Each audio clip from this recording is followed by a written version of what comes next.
entienden, si tienen algo de una clasificación, tiene que ver con las funciones que cumplen los músculos dentro de los movimientos. Ya van a ver, eso es sencillo, seguramente alguna vez lo escucharon. Entonces, bueno, vamos a comenzar con la parte de músculos respiratorios.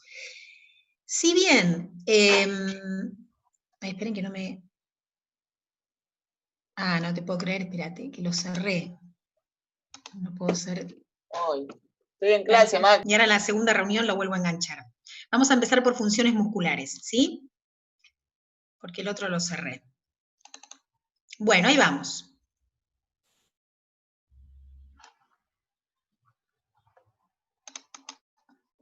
Bueno, les decía que nosotros hemos visto, tanto en miembro superior como en tronco y columna y en miembros inferiores, distintos músculos que analizamos de dónde a dónde van, es decir, su origen y su inserción, u otra manera de decirlo también es su origen proximal y su origen distal, ¿sí? Y vimos que los músculos son protagonistas en algunos movimientos articulares y tienen algunas acciones secundarias. Pero desde el punto de vista anatómico y biomecánico, los músculos se clasifican, es decir, tienen distintas categorías según el grado de participación que tengan en un determinado movimiento. Digo que estas palabras seguramente alguna vez las han escuchado, y si no, vamos a ir despacito para los que no los escucharon nunca. Nosotros decimos que un músculo es el principal de una acción que yo estoy considerando y se llama, en ese caso, músculo agonista. Por ejemplo, si nosotros sabemos que el bíceps braquial, un ejemplo de miembro superior, es el principal músculo en la flexión de codo, yo voy a decir que el bíceps braquial es el músculo agonista de la flexión de codo. ¿Vamos bien hasta ahí? Díganme ustedes ejemplos de músculos agonistas de alguna acción en particular. Elijan un movimiento articular y díganme, bueno, tal músculo es agonista en tal movimiento. Cualquiera, de todos los que vimos. El deltoide en la abducción de hombro. Muy bien, el deltoides es agonista en la abducción de hombro, correcto. Vamos, los cuádriceps en la flexión de rodilla. ¿En la? En la extensión de rodilla. Sí. Los cuádriceps son agonistas en la extensión de rodilla, correcto. ¿Qué más? Perdón, profe, ¿qué están haciendo un repaso? No, estamos viendo concepto de músculo agonista y estamos viendo qué músculos son agonistas en cada movimiento. Bíceps bárbaro. Semitendinoso en la flexión. Perdóname, Federico, que me manda por chat, es el ejemplo que dimos, ¿sí? El de flexor de codo bíceps. Muy bien, ¿qué más? Perdón, no escuché el de recién. Semitendinoso y semimembranoso en la flexión de rodilla. Bien, muy bien. Y si querés agregarle para hacerlo más lujoso, con un componente de rotación interna, y ahí, fantástico. Bueno. Son agonistas muy bien, Carlos, porque son isquiotibiales. ¿Se entendió? Entonces, acá dice Ana que este PowerPoint de clasificación muscular ya lo subió, para que después lo tengan, ¿sí? Entonces volvemos. Según el protagonismo que tiene el músculo en una acción articular, un músculo se considera agonista cuando es el principal músculo de esa acción. Ahora bien, en esa acción que yo estoy pensando, por ejemplo, en este caso, flexión de codo, el músculo que realiza la acción contraria a la que yo estoy considerando es el antagonista. Si yo estoy pensando en la flexión de codo, el músculo antagonista es el tríceps. ¿Por qué? Porque es el músculo extensor de codo. ¿Vamos bien ahí? Entonces yo ahora voy a nombrar un músculo en una determinada acción y ustedes me van a nombrar un antagonista de ese que yo les nombro. Por ejemplo, cuando yo quiero flexionar el tronco, contraigo, entre otros, músculos abdominales. ¿Cuáles serían los antagonistas de los abdominales? ¿Los lumbares? Bien, en realidad decir músculos lumbares es como decir músculos que están en la zona lumbar. Si uno fuera un poquito más específico, igualmente está bien el concepto, Carlos, pero ¿cómo se llaman a los músculos posteriores de la espalda? Posteriores del cuerpo, en realidad. ¿El cuadrado lumbar? Podría ser el cuadrado lumbar. Nosotros podríamos considerar el cuadrado oblicuos, lumbar como un profe. antagonista de los abdominales en cuanto a la extensión y flexión. Bien, ¿qué más? Los paravertebrales. Exacto, los espinales en conjunto, Espinales, te que iba a son decir. los paravertebrales, que hay un montón de nombres diferentes que constituyen los espinales. Perfecto. Si yo digo, el psoas es el principal agonista de la flexión de cadera. ¿Cuáles son los antagonistas del psoas? Menor. El glúteo ¿puede ser? mayor. No. Bien, glúteo mayor, sí, digamos que todo el conjunto glúteo se lo puede tomar como el gran grupo extensor de cadera, ¿verdad? Nosotros sabemos que de esos 3 glúteos hay uno específicamente, que es el glúteo mayor, que es el más extensor de todos, digamos. Los otros 2 tienen más componentes de rotación, pero bien, bien. Uno más, y ya pasamos a otra Los categoría. isquiotibiales. Como, bien, los isquiotibiales que colaboran en la extensión de cadera, correcto, se podrían considerar antagonistas del psoas en la flexión de cadera, ¿sí? Bien, voy a poner un ejemplo más y después vamos a retomar este ejemplo en otra categoría muscular que vamos a ver. El pectoral mayor es antagonista ¿de quién? ¿Será del dorsal? ¿Del dorsal? Dorsal. ¿En qué movimiento serían antagonistas En pectoral y flexión y dorsal? en extensión, no en rotación. Bien, bien, en la flexión y la extensión, porque no se olviden que ambos músculos comparten la acción de rotación interna y de aducción de hombro. Los dos acercan el hombro a la línea media, nada más que el pectoral lo hace en flexión y el dorsal en extensión. Tengan en cuenta este ejemplo por algo que vamos a ver ahora en un ratito. Entonces, ¿quedó claro el concepto de agonista y antagonista? Ya podemos usar esas palabras en la descripción de nuestros músculos. Un antagonismo que les muestro acá como ejemplo, aunque ustedes ya dieron mucho, el cuádriceps como extensor de rodilla y los isquiotibiales como antagonistas del cuádriceps, en la acción de rodilla, ¿sí? Ahora bien, hay músculos que actúan juntos en una acción articular o en un movimiento articular. Esos músculos que actúan juntos se encuadran en la categoría de sinergistas. Los músculos son sinergistas o establecen una sinergia cuando trabajan juntos. Por ejemplo, en la abducción de cadera, el tensor de la fascia lata y el glúteo son sinergistas en la abducción de cadera. Entonces, estos músculos coactúan o coparticipan en una misma acción muscular. Y volviendo a nuestro ejemplo anterior, por eso yo les dije retengan el ejemplo anterior, dorsal ancho y pectoral mayor serían sinergistas ¿en qué movimientos? Rotación interna.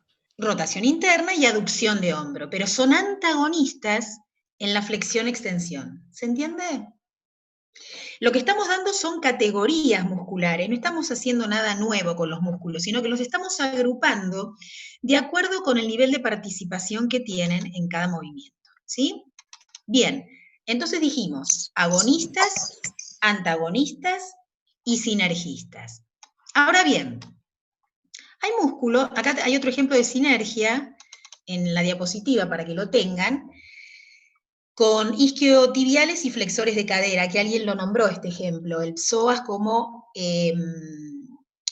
perdón, dije cualquier cosa, porque acá no están como antagonistas, lo dimos como ejemplo de antagonistas, en flexión y extensión, pero acá, isquiotibiales y flexores de cadera actúan juntos en lo que es la retroversión pélvica. Si bien los flexores se estiran y los isquiotibiales se acortan, muchas veces este juego de ida y vuelta hace que se reequilibre la pelvis. En realidad no está bien esto de isquiotibiales y flexores de cadera.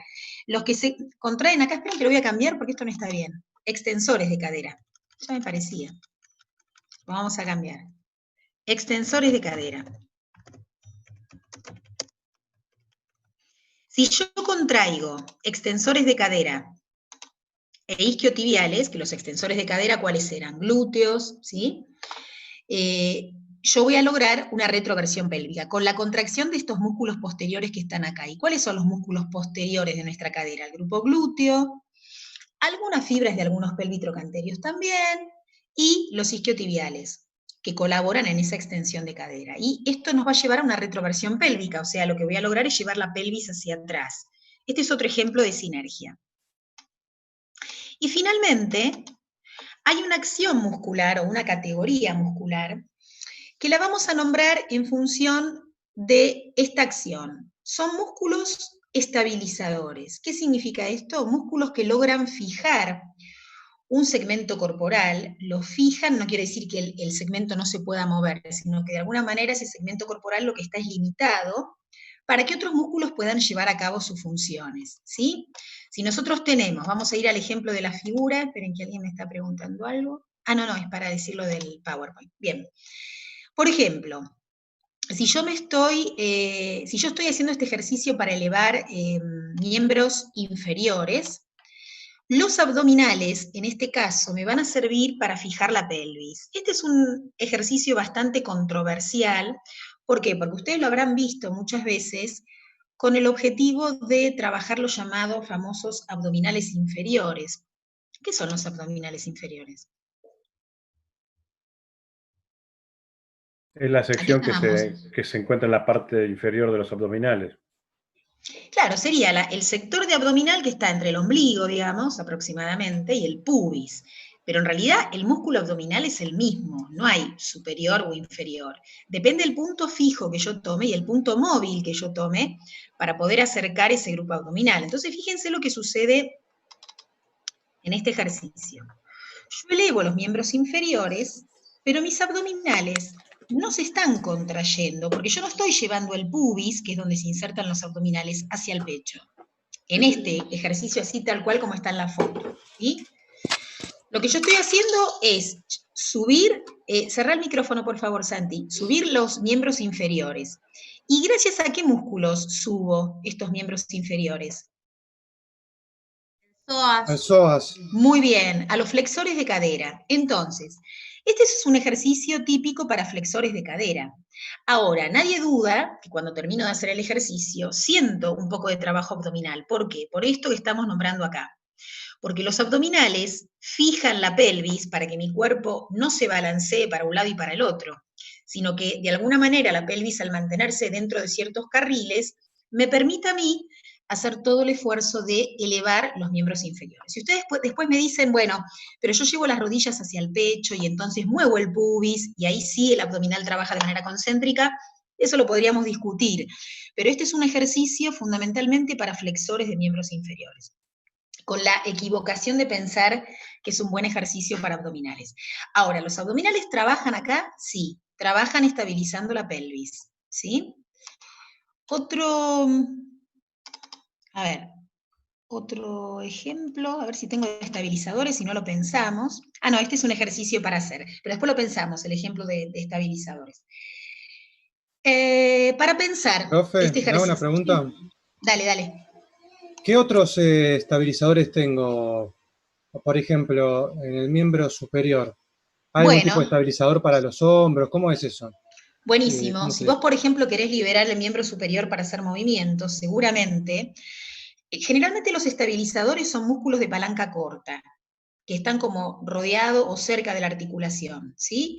Por ejemplo, los músculos que movilizan a la escápula, o sea, que van de la escápula a la columna, como son los serratos, que ahora los vamos a ver involucrados en la mecánica respiratoria, son músculos que estabilizan las escápulas para que vos puedas mover libremente el miembro superior. Esos músculos serratos, después lo van a ver en biomecánica, son músculos que si no están bien trabajados, están débiles o demasiado distendidos, llevan algo que se llama escápulas aladas. ¿Viste? Las escápulas se despegan de la espalda, te quedan como alitas, y al no estabilizar bien a la escápula, el hombro realiza muchos esfuerzos. ¿Se acuerdan del ritmo que vimos escapulohumeral? Cómo la escápula acompaña al hombro en el movimiento total. Bueno, esa escápula tiene que tener músculos que regulen y que la estabilicen dentro de cierto ángulo. Ese sería otro ejemplo. Después, cuando vimos el glúteo medio, la clase pasada, también vimos que el glúteo medio estabiliza la pelvis para que yo me pueda parar sobre un solo miembro inferior. Ese sería otro ejemplo de músculo estabilizador. El glúteo medio estabiliza la pelvis para que cuando yo levanto el pie de apoyo, no me caiga para ese lado. Es una manera de estabilizar una estructura. o sea, mantener esa estructura en una determinada posición en el espacio. ¿Vamos bien? Sí, no hay ¿sabe? más Porque categorías. le preguntaba porque esto me imagino lo vamos a ver más a fondo en biomecánica nosotros, ¿no? Para no seguirle preguntando, que a lo mejor es un tema más No, podés adelantado. preguntar tranquilamente. No, Sí, después obviamente. ¿Cómo hago para identificar? O sea, mi pregunta es, ¿cómo identifico los estabilizadores?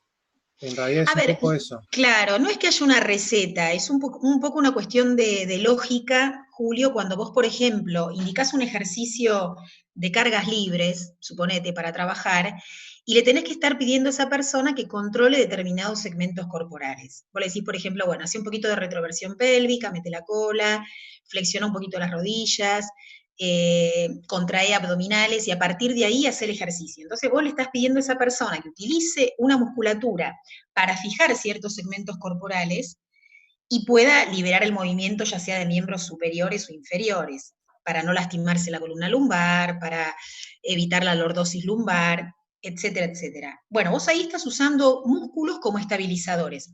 No es que el músculo de por sí tenga rótulo de estabilizador. Depende qué músculo estés usando vos para fijar un segmento corporal, ¿sí? Si yo, por ejemplo, estoy manejando el mouse de la computadora y estoy trabajando con mi mano y con la articulación de la muñeca, es muy probable que yo apoye el antebrazo, que eso es lo que habría que hacer.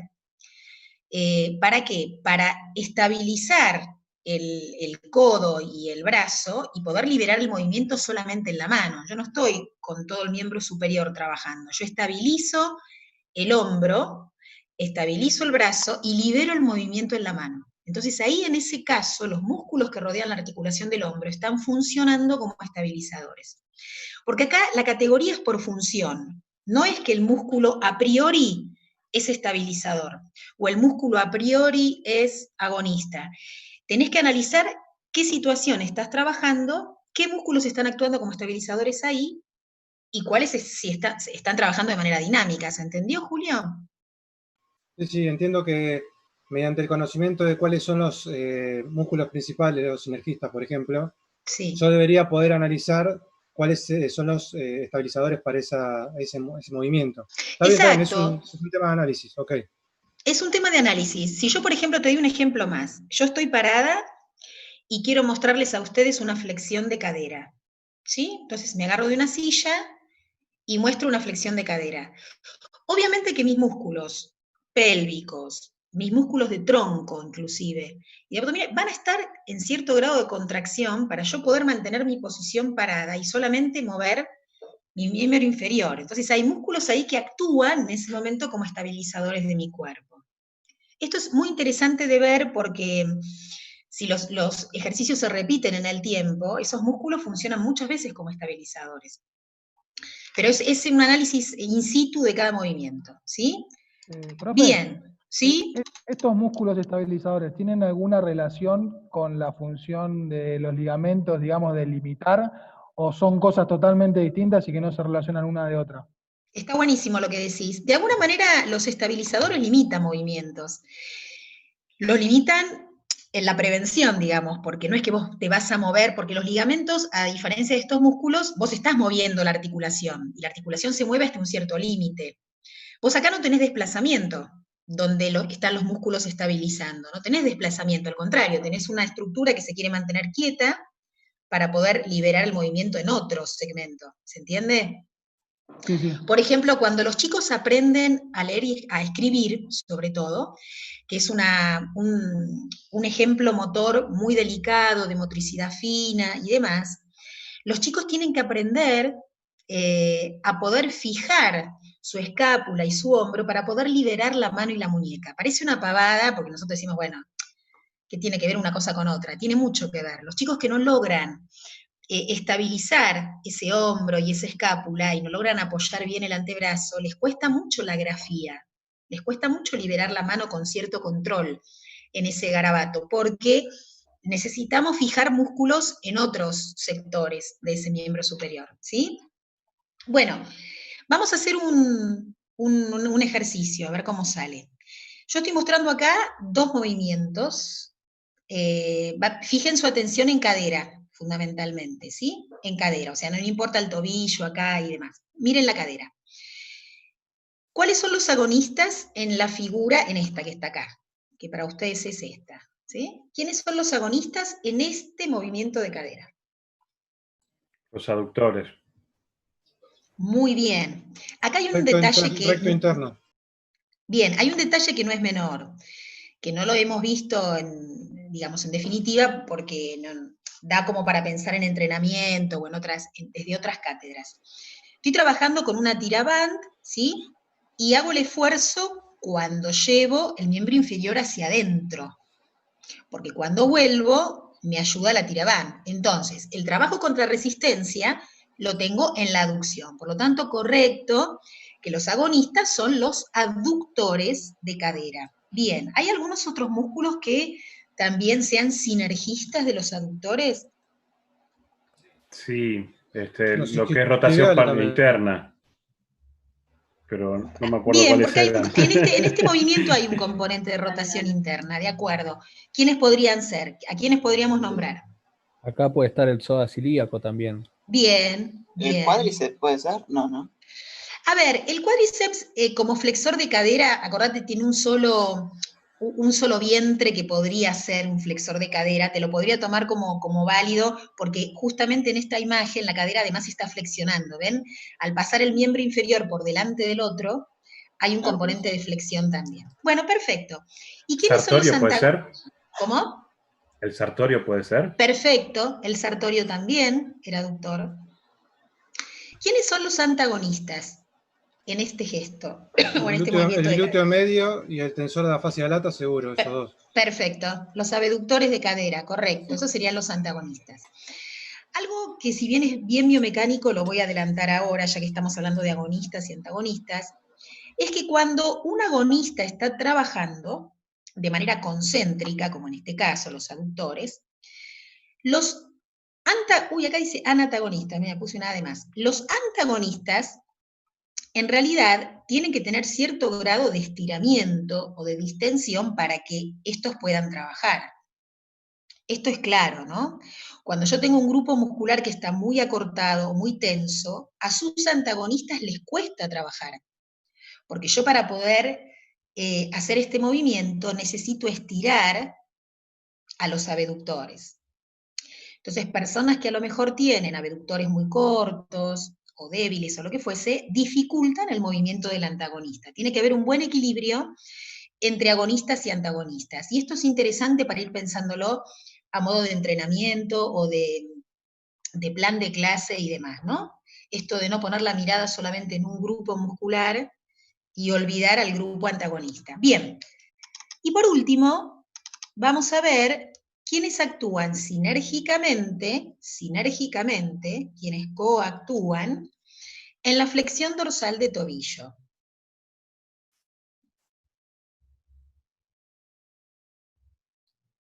¿Qué momento? Flexión dorsal de tobillo. Queda claro que la flexión dorsal es el movimiento contra resistencia, por lo mismo que vimos en la figura anterior. Yo estoy haciendo flexión dorsal venciendo la resistencia de esta tiraband, la flecha me lo indica. ¿Y qué músculos actúan para que yo haga flexión dorsal del tobillo? ¿Pidió agonista, sinergista? ¿Cuál pidió? Yo pedí sinergistas. Sinergistas quiere decir todos los que actúan en ese movimiento. Bueno, el tibial anterior. Bien, el tibial anterior, correcto. Y hay otros grupos musculares, que si bien yo les dije no hace falta saber todos los nombres. Los extensores de los dedos del pie. Perfecto, ahí está. Muy bien, Nicolás. Tibial anterior y extensores de los dedos, que van juntos y terminan en la zona anterior del pie. ¿Se acuerdan? No metan acá psoas, que escuché por ahí, ni ningún otro músculo, porque estamos hablando de tobillo. Tienen que ser los músculos que atraviesen la articulación del tobillo. ¿Quiénes son los agonistas en la flexión plantar de tobillo? Profe, una consulta. Los gemelos. ¿Cómo? Si están, una pregunta en la otra, si estaban los tibial, ¿no hay un peroneo ahí también? Bueno, los peronios laterales intervienen en la flexión dorsal y en la plantar, pero son más que nada, como están bien externos, son más que nada eversores del pie. O sea, llevan el pie hacia afuera. Pero tienen un componente de acción tienen en la flexión dorsal, estoy de acuerdo con vos. Se los podría haber nombrado como sinergistas, ¿sí? A nivel del parcial, a nivel del examen, si bien esto lo vamos a ver la clase que viene cuando hagamos el repaso, ustedes vieron que yo tengo que hacer un análisis muy finito cuando ustedes plantean músculos para ver si realmente el músculo que están planteando tiene o no una acción directa sobre el movimiento que estamos generando. A veces esas acciones son debatibles y se pueden tomar como ciertas y a veces no. Si ustedes me dicen quiénes intervienen en la flexión dorsal de tobillo y me nombran gemelos, desde ya que esa pregunta está mal, ¿sí? Porque si yo tengo que pensar en un músculo que se contraiga concéntricamente en la flexión dorsal de tobillo, no puedo pensar justamente el antagonista. Esto es lo que tiene que quedar claro como error grave para el examen. Ahora, si yo pido una sinergia, y en esa sinergia, que son los músculos que actúan juntos, ustedes nombran los principales y nombran algunos que podrían estar involucrados en ese movimiento, y está bien que estén involucrados, yo lo voy a tomar como válido, ¿sí? Siempre traten, cuando plantean ejemplos musculares, que sean los músculos protagonistas del movimiento y algunos que ustedes conozcan de antemano que interviene. A veces se puede hacer un análisis lógico en el momento del examen, pero a veces esos análisis, si uno no tiene muy claro el origen y la inserción del músculo, es muy difícil de interpretar. Si yo no me acuerdo exactamente de dónde a dónde va un músculo, ¿cómo hago para ver si es flexor, si es extensor, si es rotador interno? Tengo que tener muy claro, por lo menos, origen e inserción. Y como yo no les pido de memoria los orígenes y las inserciones, y además como es un parcial domiciliario, no hace falta la memoria porque lo van a tener ahí, dos cosas no hay que hacer. No hay que adivinar, ni tampoco hay que ir a buscar a la web, a cualquier fuente, porque acuérdense lo que pasó en el primer parcial, no siempre todas las fuentes tienen la misma información y no toda la información es válida. Esto es importante, porque yo busco en Google músculos sinergistas en la flexión de cadera. Y la verdad que ¿cómo puedo hacer para saber si la fuente me está tirando realmente, salvo que esa fuente tenga un acervo científico de biomecánicos o de personas que han estudiado el movimiento? Esto de confiar en que tomo de cualquiera la información y la pongo en el examen, es lo que hace que a veces aparezcan errores conceptuales, pero errores grandes, ¿sí? Músculos que son rotadores internos y ustedes lo ponen como rotador externo, por ejemplo. Yo no me acuerdo ahora un ejemplo, pero en el parcial anterior alguien había puesto en un momento que el coracobraquial era rotador, no tiene componente de rotación el coracobraquial, pero puede ser que en alguna fuente lo hayan encontrado como rotador. Por eso insisto con esto, traten de usar la nomenclatura y los movimientos y la clasificación que vimos en clase, porque esto está corroborado, no es que yo lo inventé. Y si tienen dudas con respecto a algunos grupos musculares y sus acciones, la clase que viene, que es la clase de repaso, es el momento para plantear esas dudas y empezar a ver más finito y en detalle las respuestas. Hacemos la pausita y enseguida volvemos con músculos respiratorios, ¿sí? Bueno.